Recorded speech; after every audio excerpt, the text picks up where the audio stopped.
18장, 오늘 말씀은 마태복음 18장 15절에서 20절, 신약성경 30페이지입니다. 찾으셨으면 우리 교독하기 원합니다. 마태복음 18장 15절부터 20절까지입니다. 내 형제가 죄를 범하거든 가서 너와 그 사람과만 상대하여 권고하라. 만일 들으면 네가 네 형제를 얻은 것이요. 16절, 만일 듣지 않거든 한두 사람을 데리고 가서 두세 증인의 입으로 말마다 확증하게 하라. 만일 그들의 말도 듣지 않거든 교회에 말하고, 교회의 말도 듣지 않거든 이방인과 세리와 같이 여기라. 진실로 너희에게 이르노니 무엇이든지 너희가 땅에서 매면 하늘에서도 매일 것이요, 무엇이든지 땅에서 풀면 하늘에서도 풀리리라. 진실로 다시 너희에게 이르노니 너희 중에 두 사람이 땅에서 합심하여 무엇이든지 구하면 하늘에 계신 내 아버지께서 그들을 위하여 이루게 하시리라.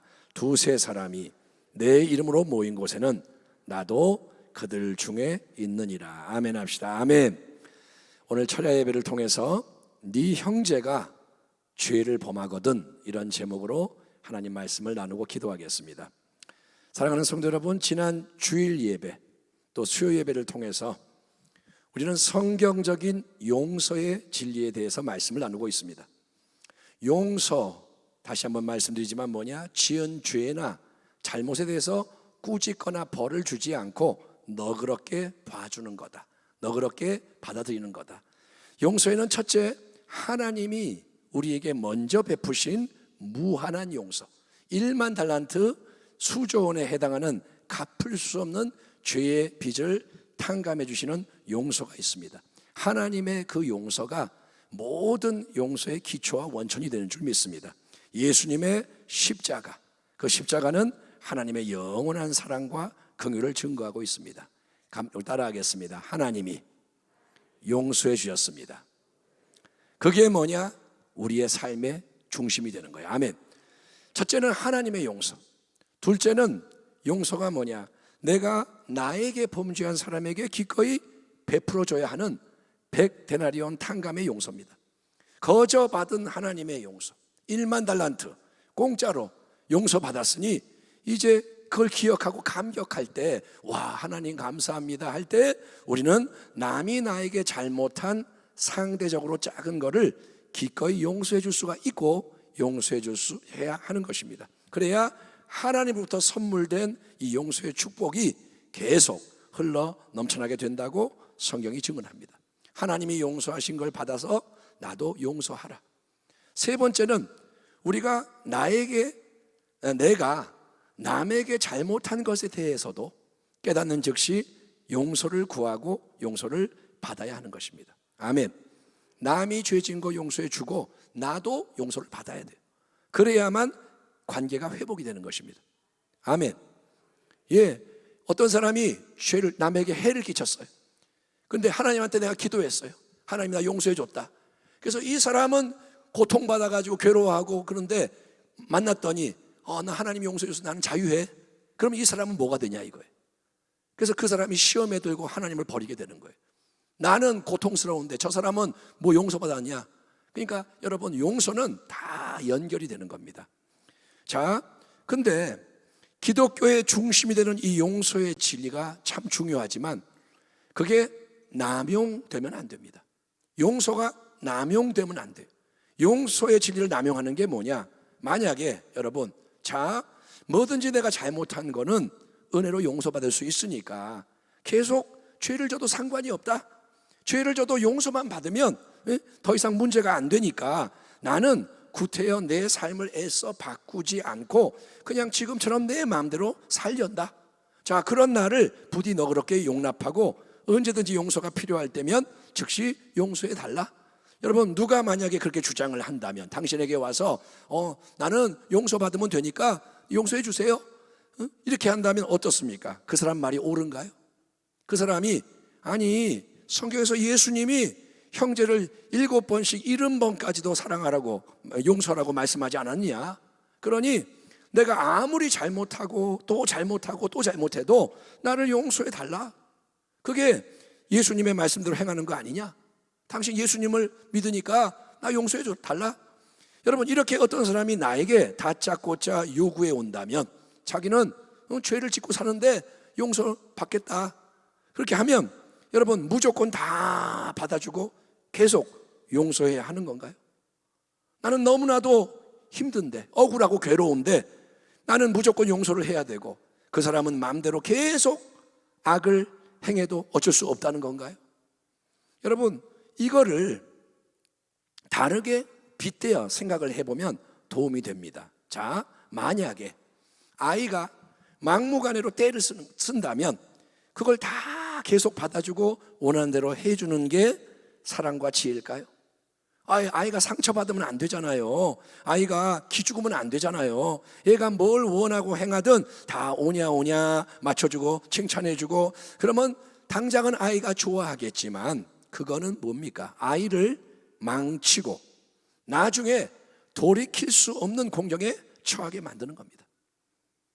요즘 상담 프로그램 많이 나오는데 내 아이가 불쌍하다고 그냥 다 받아주면 엄마는 마음이 편한지 모르지만 당장은 잘하는 것 같지만 자기가 대단해 보이지만 그게 뭐냐? 아이 망치고 죽이는 거라 이겁니다.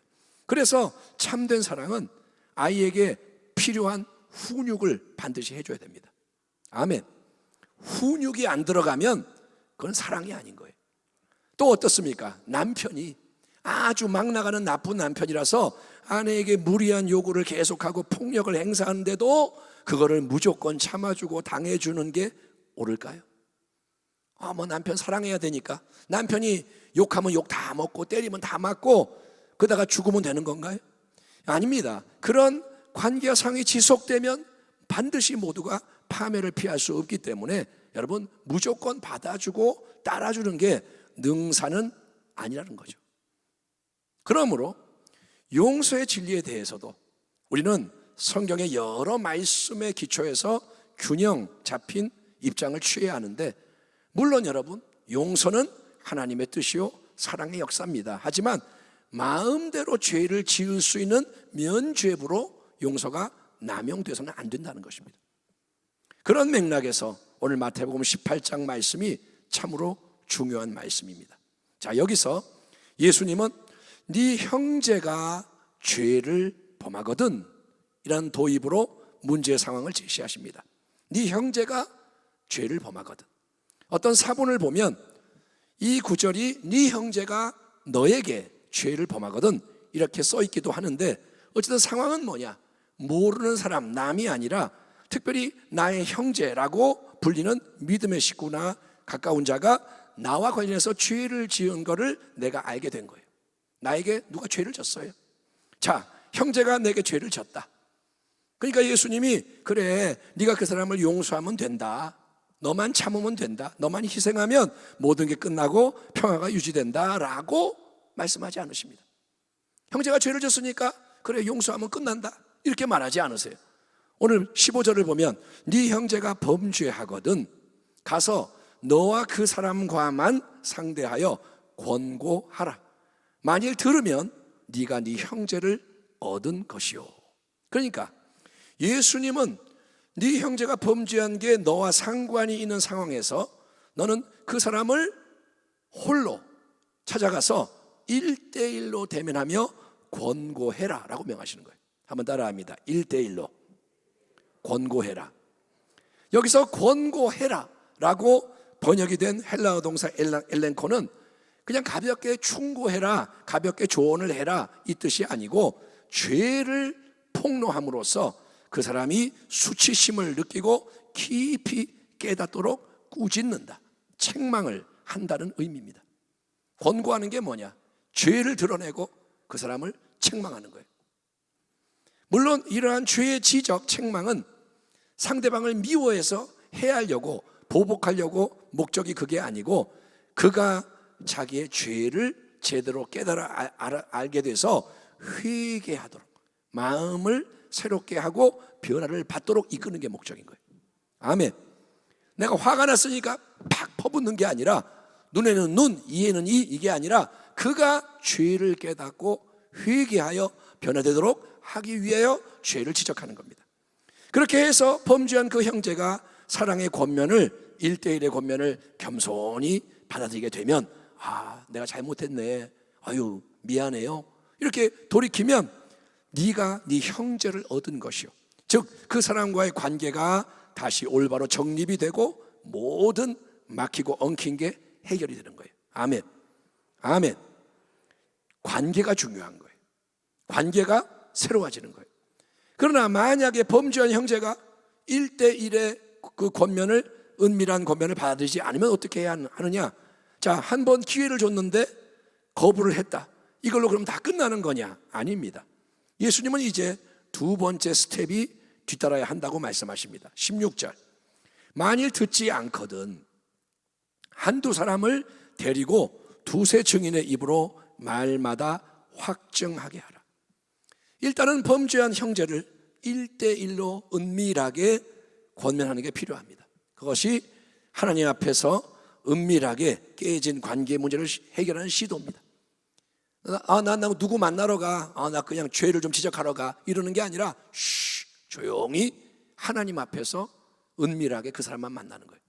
하지만 만약에 그 1대1의 권면이 받아들이지 않고 범죄한 형제가 돌이키려고 하지 않는다면, 그 다음에는 적합한 성숙한 사람 한두 명을 데리고 다시 가는 겁니다. 아무나 데리고 가는 게 아니라 이 일에 합한 자, 지혜롭고 사랑이 있고 권위가 있고 그런 사람을 한두 명 데리고 다시 가서 그 형제를 찾아가 함께 권면하는 겁니다. 이처럼 한두 사람이 함께 그 자리에 참여하는 이유는 그들이 증인의 역할을 감당하고, 그래서 진실을 확증하기 위한 것이고, 또 공동의 사랑 어린 권면을 통해 선한 영향력을 발휘하기 위해서입니다. 아멘. 두세 사람이 연합하여 그 사람을 돌이키는 거예요. 그러면 안 되잖아, 그거는 죄잖아, 그렇게 하면 망하잖아.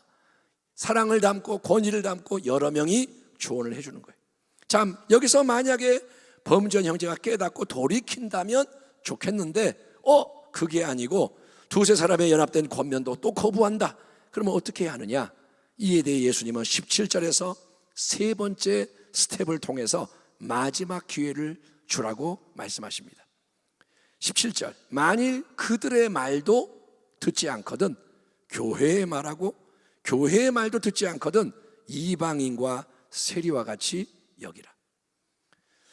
두세 사람이 함께 그 범죄한 형제에게 찾아가 죄를 지적하며 돌이켜라, 책망을 해주는데도 이를 무시하는 경우 마지막으로 나서야 하는 주체는 예수님의 몸으로 함께 세움을 받은 교회입니다. 교회는 사랑의 공동체지만 또한 머리이신 주님으로부터 권위를 수여받은 공동체로서 각 지체에 대해 치리권을 행사할 수 있는 것입니다. 교회는 다스리는 공동체입니다.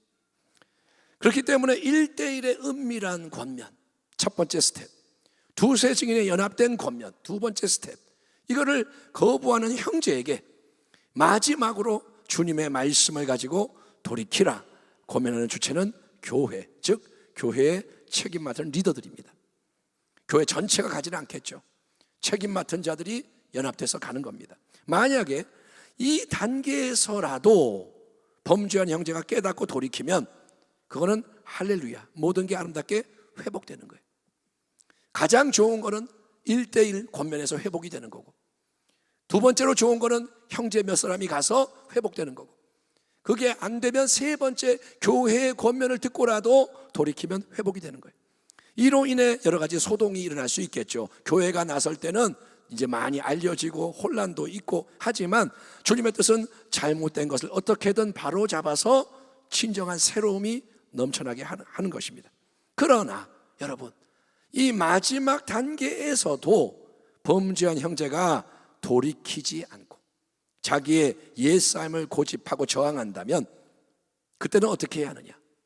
주님은 그때는 그 완악하고 강팍한 자를 이방인이나 세리와 같이 여겨라. 그를 세상 사람과 똑같이 너희와 더 이상 상관없는 외부 사람처럼 여겨라. 즉 그를 교회 공동체 밖으로 내보내고 교류하지 말라, 이렇게 엄히 명하시는 거예요. 누가 이 말씀을 하시느냐? 예수님이 하시는 거예요. 그러니까 교회의 권고마저 거부하는 사람에게는 형제 관계가 철회되는 겁니다. 형제 관계가 그 사람의 거부함을 통해 철회가 돼요. 자, 오늘날 교회들의 상황을 고려해 볼 때 예수님의 이런 말씀은 적용하기가 아주 힘든 말씀이죠. 왜냐? 사람들은 조금이라도 불편하거나 마음에 안 들면 자기가 교회를 옮겨버리기 때문입니다. 교회가 가라 그러는 게 아니라 자기가 그냥 교회를 바꿔요. 이 땅에 많은 교회가 있는 건 축복입니다. 부평에도 교회가 얼마나 많아요. 그게 축복입니다.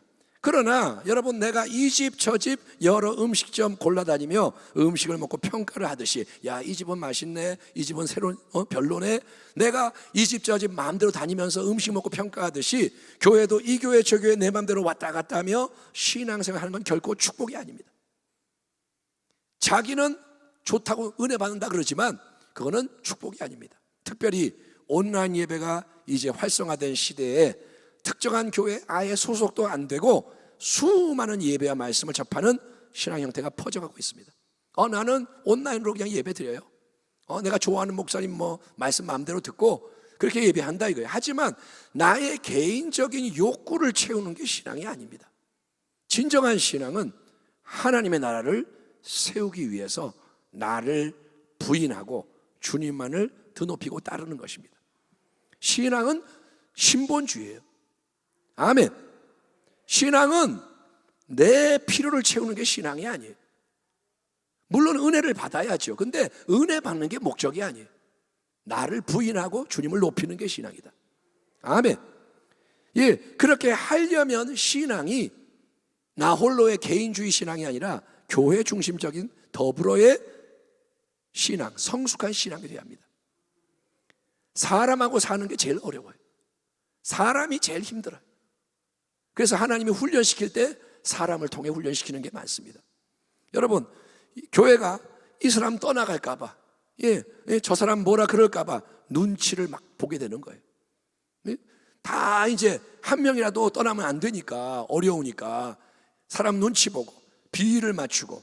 그런데 급급하다면 문제는 뭐냐? 성경 말씀대로 가르칠 수 없고 믿는 게 불가능합니다. 성경 말씀대로 하면 내 마음에 안 맞는 말씀이 너무도 많아요. 버거운 말씀이 너무도 많아요. 그러니까 말씀을 사람에게 맞출 것이냐, 아니면 사람이 말씀에 맞춰질 것이냐, 이게 근본적인 선택인 거예요. 아멘. 내가 원하는 것만 편식할 거냐, 아니면 말씀으로 인해서 다루어질 거냐. 그러니까 교회가 자꾸 사람 눈치 보고 복음을 갖다가 바꾸고 좋아하는 것만 말하고 하니 복음이 변질되고 교회가 무너지는 겁니다. 예수님은 마태복음 16장에서 내가 친히 나의 교회를 세울 것이다. 교회를 누가 세운다고요? 예수님이 세우시는 거예요. 아멘. 우리가 세우는 게 아니라는 거예요. 이렇게 하면 될 것 같아요. 우리가 계획을 짜서 힘을 써서 교회를 세우는 게 아니고 내가 내 교회를 세울 것이다. 이 반석 신앙 고백이, 신앙 고백이 딱 자리 잡고 있으면 주님이 교회를 세우신다는 거예요. 그래서 그 교회를 음부의 권세, 지옥의 문들이 결코 이기지 못하리라 라고 주님이 선언하셨어요. 내가 세우는 교회는 지옥이 못 이겨. 주님이 말합니다. 내가 만드는 교회는 지옥을 깨트리는 교회야. 아멘 합시다. 아멘. 지옥이 왜 무너지느냐? 교회가 있기 때문에 무너지는 거예요. 지옥이 이길 수 없는 유일한 공동체가 교회라는 겁니다. 이 땅 위에서 공중 권세를 잡고 사람들을 도둑질하고 죽이고 멸망시키는 데 혈안이 되어 있는 원수마귀가 이길 수 없는 참된 교회, 그 교회는 그냥 사람들의 모임, 종교단체가 아닙니다. 사람들이 수만 명 모이면 큰 교회, 좋은 교회인가요? 아닙니다. 사람들의 모임이 그냥 교회가 아니라 여러분 거룩한 교회여야 하는 것입니다. 아멘 합시다. 아멘. 교회는 거룩한 공동체가 되어야 하는 거예요. 그러면 거룩이 뭐냐? 거룩은 죄로부터의 분리요 하나님과의 연합인 거예요. 거룩함은 죄를 떠나고 하나님께 붙는 거예요. 아멘. 사도행전 5장에 기록되어 있는 아나니아 삽비라 사건을 잘 알지 않습니까? 교회의 거룩함이 얼마나 중요한지를 보여주는 준엄한 사건입니다. 아나니아 삽비라, 자기 재산 팔아서 일부를 감추고 이게 전부예요. 속였습니다. 근데 그게 뭐냐? 베드로가 말합니다. 왜 성령을 속이느냐? 왜 하나님을 속이느냐? 그래서 아나니아 삽비라 부부는 마냥 오냐 용납받고 위로받고 용서받은 게 아닙니다. 아이고 네가 돈이 좀 아까웠나 보구나. 그래 그럴 수 있지. 그나마 그렇게 내니까 얼마나 고맙냐. 이게 아닙니다. 여러분 즉시 죽임을 당합니다. 누가 죽이느냐? 하나님이 죽여요. 그래서 공동체로부터 하나님이 제거하시는 거예요. 그때가 그럴 때고 그런 상황이기 때문에 하나님이 거짓말 한 번 했다고 다 죽이지는 않죠. 그러나 하나님 보실 때 필요하면 그런 역사가 있을 수 있는 겁니다. 그러니 우리는 죄의 문제를 절대로 가볍게 여기면 안 되고 참된 각성, 성찰, 참된 권면, 회개를 통해서 범죄 때문에 깨져 있는 수많은 관계가 서로 간에 또 하나님 앞에서 다뤄지고 회복되도록 하는데 힘을 쓰는 지혜자가 되어야 할 줄 믿습니다. 이제는 여러분 때가 되었어요. 이전처럼 살면 안 돼요. 누구도 이전처럼 살면 안 돼요. 옛날은 그냥 했는데요. 그건 지나간 때예요. 코로나 이후로는 새로운 국면 속에 들어와 있습니다. 죄의 문제를 수수방관하지 않고 거룩함을 추구하는 교회, 성도를 주님이 원하시는 겁니다. 아멘.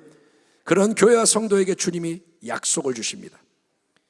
진실로 너희에게 이르노니 무엇이든지 너희가 땅에서 매면 하늘에서도 매일 것이요 무엇이든지 땅에서 풀면 하늘에서도 풀리리라.